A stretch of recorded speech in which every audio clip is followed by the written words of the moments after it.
Have you figured out your niche? Are you helping adding value to other people's lives? Then you're in the right place. Welcome to Munira's Musings with your host, co-author of Conversations with Top Real Estate Investors Volume 3, Munira Zahabi.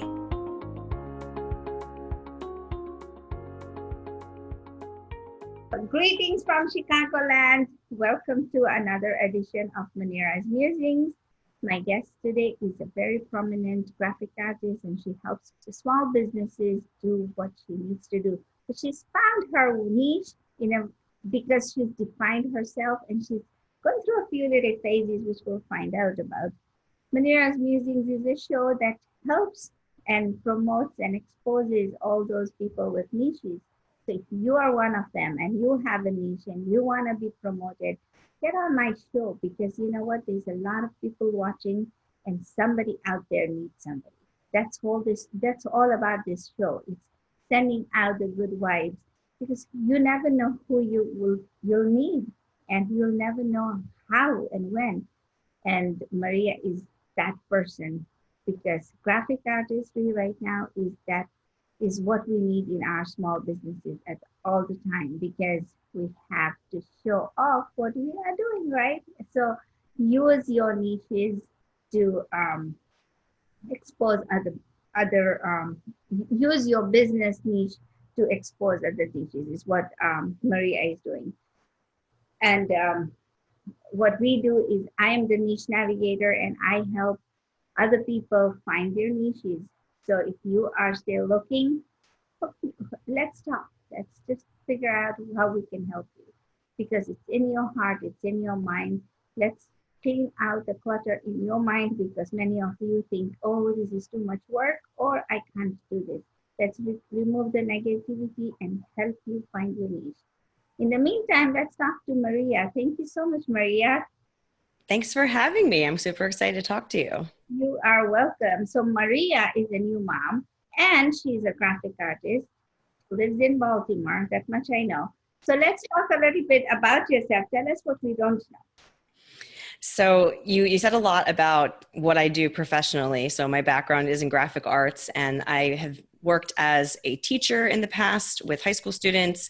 I have worked in corporate spaces, and now I work for myself. I run a small business out of my home or wherever I might be, working remotely, serving small businesses, helping them develop a brand identity and give them a voice out as a visual voice in communication. And so my prior work has been in fitness and sort of educating people through fitness and supporting women through fitness, and then also podcasting. And when I became a mom for the second time, I had to look at the work I was doing and really start to focus on one thing. And so my niche has always been small businesses, and I especially love working with small businesses run by women. Perfect. Okay, so oh wow, you've done a lot. So you went from high school to fitness to podcasting. I mean, not in that order, but then to graphic artist. So did you have training in any of those fields, and did you have training in visual communication? Yeah, so my educational background has always been in graphic arts and web design. And so that was my focus outside of grad school. I started in working in corporate, and I took a lot of what I learned in the corporate world and applied that to my teaching in the classroom when I was working with high school students. And a lot of those experiences translated into working with fitness clients and working as a podcaster and sort of supporting women through podcasting. So a lot of my education, although it was specific to fine art and graphic arts, it actually served me in other spaces as well. So I have a master's in digital art and a bachelor's in fine art and photography. Oh, wow. See, it's whatever knowledge you have, you take the ingredients of that and then create something new each time. And it's so much fun that way, right? So why did you now decide after your second baby to become just a graphic artist and helping people with their websites and logos and whatever that is that you do? I love that question. So I really had to do a lot of reinvention of myself when I became a mom because I wasn't working for anybody else. My husband and I had started a business together, a completely separate business outside of design. And I realized how much I missed that creative outlet and having the opportunity to collaborate with other people. Because I was a mom and because I was sort of kind of juggling motherhood and work, I wasn't willing to go into a full-time 9-to-5 job. I wanted to continue to work for myself. And so I just found that I had flexibility. I had the skill set to be able to support people. And when I tried doing, I'll say, too many things at once, I tried to be a coach, I tried to be a podcaster, I was doing all of these things and I felt like I was really spreading myself super thin. And so I took a big step back and I started to think about the podcast that I did previously was interviewing women talking about how they found ways to make life and work and passions kind of all work simultaneously. And I took some of the advice, which was, you can't do it all. You have to, prioritize. And so with the birth of my second daughter, the priorities changed to being more of a support system financially, being able to serve a community of people that really needed my services, which again, small businesses, because I'm not an agency. I'm not charging agency prices. I want to help small businesses that have smaller budgets be heard and be seen. And so that's why I decided to really just focus solely on that creative work. And since I've made that shift and my brain isn't in 15 different places at once, it feels very authentic and it feels like the work that I've been meant to do. Perfect.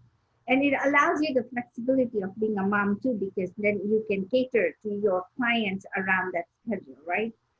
Oh, 100%. I mean, you get me when you work with me. I have a couple interns and assistants that help out occasionally. I had someone that really took over when I was on maternity leave.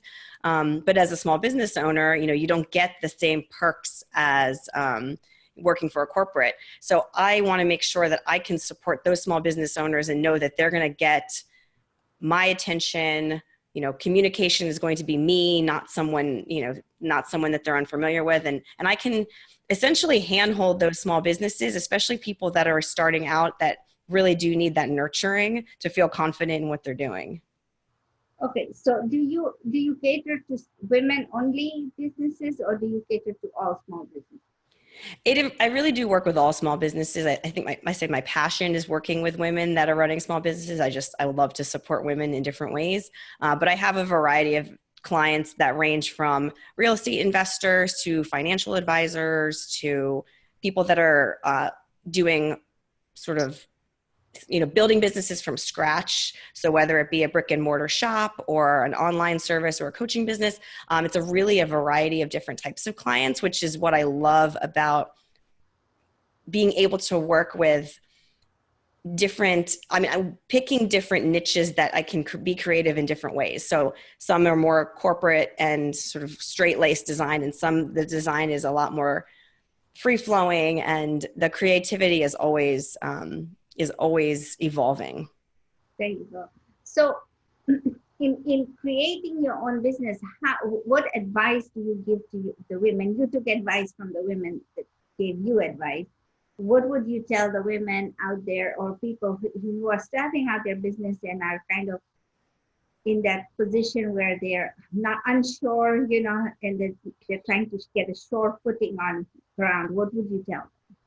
So my advice is always, I love that we're talking niches, because it's think about who your avatar or your primary audience is. Who are the people that you want to serve and how do you want to serve them? And really focus on those specific people, because it's really easy to say, well, I'm going to serve every single person. I'm going to be everything to everyone. And it's not possible. You're not going to always be appealing to one demographic. So I think finding that, I would call it the avatars, like figuring out who that exact person that you want to serve is, and do all of the things that you do for your business with that person in mind. So when I'm working with, small businesses, I always think about what are their ultimate needs going to be, and how can I support them if their budget's limited, how can I support them in different ways? And I try not to think so much about helping them.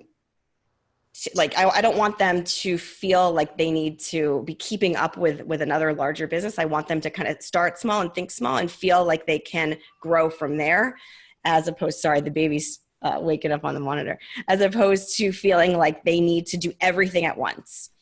And so it's kind of breaking it down. You talked about decluttering. It's breaking down the amount of things that need to happen in a business as far as launching and creating an identity, and just working in small chunks so that it feels very manageable and it's not as overwhelming. Wonderful. Thank you so much.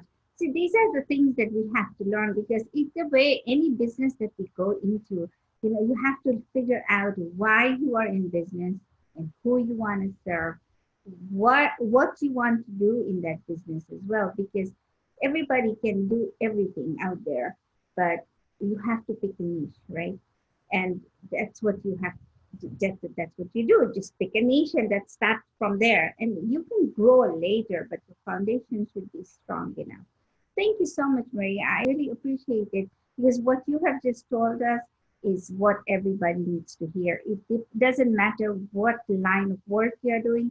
If it's your business, if it's coming from your heart, it's your niche, just grab it and go. But before you grab and go, you have to sit down and do some homework and then take off. Because once you take off, then there's no coming back. Thank you so much. Thank you. For those of you watching, please like, share, and subscribe. And all of you, those of you who have watched us today on the live, thank you so much for watching. I appreciate it. And until next time, thank you for listening to this episode of Munira's Musings with your host, Munira Zahabi. If you enjoyed our show, please share and subscribe to this channel. And for more content, please join our Facebook group